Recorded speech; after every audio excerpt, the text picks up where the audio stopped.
Welcome back. Clarity from Chaos. I'm Dave Campbell, CEO of Campbell Management Consulting. We're here every Monday evening from 7 to 8 on KFNX News Talk Radio 1100. If you'd like to join the show, the local number is 602-277-5369 or toll free. It's 1-866-536-1100. We're fortunate enough to have Miss Susan Bittersmith in studio tonight, and we're talking about the wonderful world of regulation. So let's talk, I have sitting here in front of me the Rolling Back Red Tape 20 regulations to eliminate. But what it doesn't talk about, and what we were talking about before the break, Susan, was the defunding of a lot of these federal departments. Well, it's one of my, as you know, particular frustrations, and I'll use one good example that you and I have talked about, and I've been talking about for a while, which is the EPA. Right. And that's very frustrating to those of us that live in Arizona because the EPA is actually integrating and rolling forward with rules with no congressional action. They're just working on their own here. Right. That will actually increase the cost of energy to all users in Arizona, both residential customers and commercial customers, and in my most important world, water customers, which means that everything goes up, and energy is a primary component of water delivery. So, and the EPA doesn't care. I mean, the dominoes are tumbling here all across the state. You know, they're on a mission to mandate rules. The only way now that Congress has to stop that is to defund them. And it was a big topic among Republicans about eliminating agencies, defunding agencies.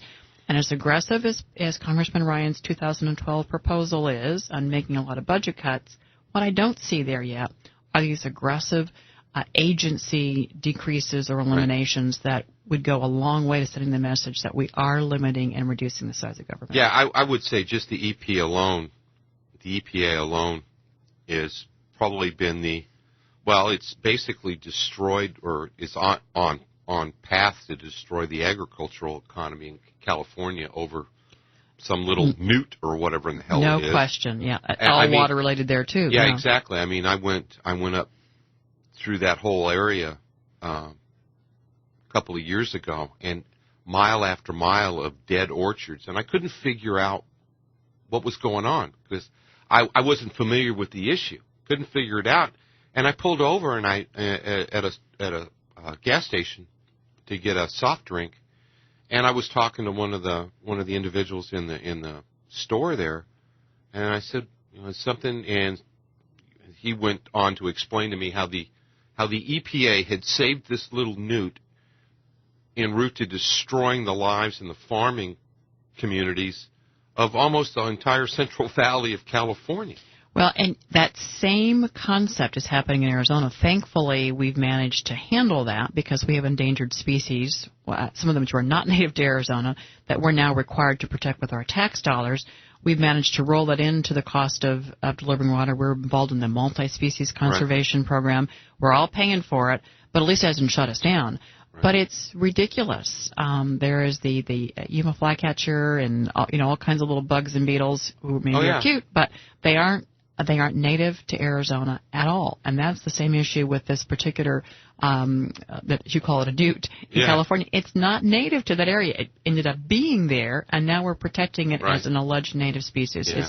It was probably some kind of a communist newt that was transplanted in that canal. I can't attest to its politics, but it's not native. But. And it's funny, not really, but in a bizarre way, and I'm not going to get into the immigration thing, but the first words out of everybody's mouth about when they start talking about building the wall on the border was the little critters couldn't get back and forth. Trust me, they're creative. They'll get back and forth. I just, somebody's got a really skewed sense of how the world's supposed to be. And if you look at it at a national level, the EPA single-handedly has almost crippled our energy industry. Again, no question. Now, I'm not going to suggest that private business does everything correct. That being said, this concept that somehow the EPA can better manage energy resources and how they're delivered and what's going to happen to our environment, it hasn't proven to be correct. And in fact, there's so many examples. We've just talked about two in the West. There are all kinds of examples in the Midwest and the East Coast where they've done the same kind of harm to economies. that could have been much better managed. So that's a frustration. Well, I think what probably irritates the hell out of me is they're legislating by fiat, and Congress is just kind of nodding their head when Congress actually holds the checkbook to all these guys, and they could put them out of business tomorrow by snatching their budget, by taking their checkbook away. You have hit the nail on the head, and that's where, although, again, as we were messaging to members of Congress last week about a number of regulations, well, that's in the EPA's purview, that's in the FDA's purview, that's in the such-and-so purview. Well, wait a second. Those agencies only operate by virtue of the fact of you granting them money. So you do have control over what they can and cannot do by that particular element. And that's, again, where your consistent theme about, taking ownership of an issue and getting it moving forward comes to play. If we as Americans don't start saying to members of Congress, albeit them all, good, well-intended people, that just doing your little part is voting for that bill and you're done, that's not how it works. There's the next step, and that's where ramping up that message and becoming more vocal and organized locally makes a difference. Yeah, and I would say now that we have at least the majority in the House, and unless I'm mistaken, constitutionally, that's where all appropriations come from. That's exactly it. That means they are basically the housewife, and they control the checkbook, and I don't know why in the hell they just don't snatch the checkbook and say, you just can't go spend any more money. That would be the message. And again, there's good work being done incrementally as we move forward into the 2012 budget in cutting spending. Not enough yet, but it's certainly heading in the right direction. But I don't see it happening with these very specific missions of trying to shut down over-invasive agencies that are really causing the secondary problem. Going back to EPA. Right. We talk about Food and Drug Administration. In many cases, we can talk about things that have happened in the Department of Education. Oh. There was a promise by many Republicans to eliminate the Department of Education. Right. Well, I don't see yet, and again, there's still some time, where the 2012 budget, and even as we move forward in 2011, as we're looking at those cuts, a lot of that can come out of those departments that don't need to exist. And on the federal level, I guess this is the one thing that just continues to perplex me, is every department that's in Washington, D.C. is replicated at the state level. Almost per department. And oftentimes competing. Right. In fact, as you saw the court case this morning on tuition tax credits and that whole system, it's clearly a conflict. The Department of Education federally had a very different view of that world than Arizona did. And so you spend a lot of time with the federal agency and the state agency actually battling each other, which is a resource drain as well. Yeah, it's just remarkable. Okay, that's so much for my rant on the EPA. So let's talk about the 20 regulations to get rid of, and these affect small business owners across the board, as well as just the individuals that are out there listening to the show. And the number one on the list, guess what? The individual health insurance mandate, which goes to the 1099 thing and all the other sneaky crap that they put in there. That was in Obamacare. Yeah, Obamacare. I mean, I don't think anybody to this day still knows all the sneaky crap that they put in there. And I'm convinced those that voted for it still don't know what's in there. I mean, this particular item is very onerous to those of us that run small business. Yeah. And you and I actually talked about this a year ago as a congressional candidate. Yeah. I run a small business. We have health insurance for our employees. It's basic insurance. It's very costly to us to provide it. We do it. It's the right thing to do. But here's the reality. If that Obamacare does not get defunded and that goes into place, I will be forced to do something else for insurance coverage because I can no longer afford to do all of the requirements now for individual health care that I as an employer will be required to do. I'm going to have to turn them over to something less than that. Not good for my employees. I've got some employees that have some prior condition issues that they're going to be tough to be insured.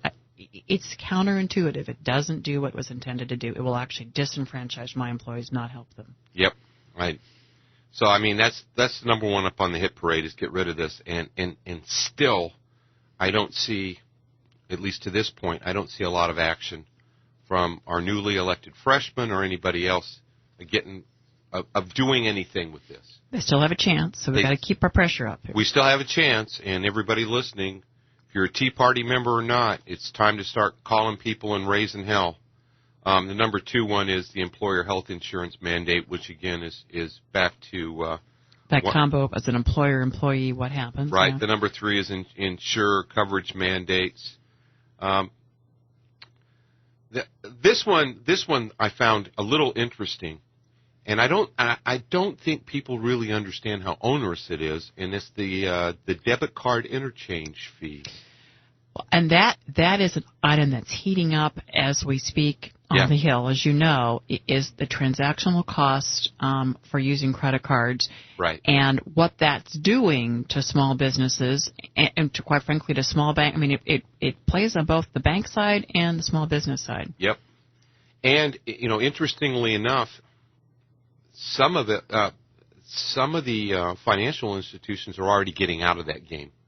Yeah, and they're already backing out, and it hasn't even gone in. It hasn't even really come into full effect. It's the fear factor again. Right. It's what happened during the last couple of years as the pretended Obamacare implications were coming. Many businesses got out of doing things. For example, I can give you a list of a number of small businesses, back to the health insurance for a second, who were providing health care plans who simply just dropped them because they're just going to wait to be told what they have to do. Because they're frustrated. Yep. I'm Dave Campbell, CEO of Campbell Management Consulting. When we return, more on business regulations and their effect on small businesses. We're talking with Susan Bittersmith. You're tuned in to Clarity from Chaos on KFNX News Talk Radio.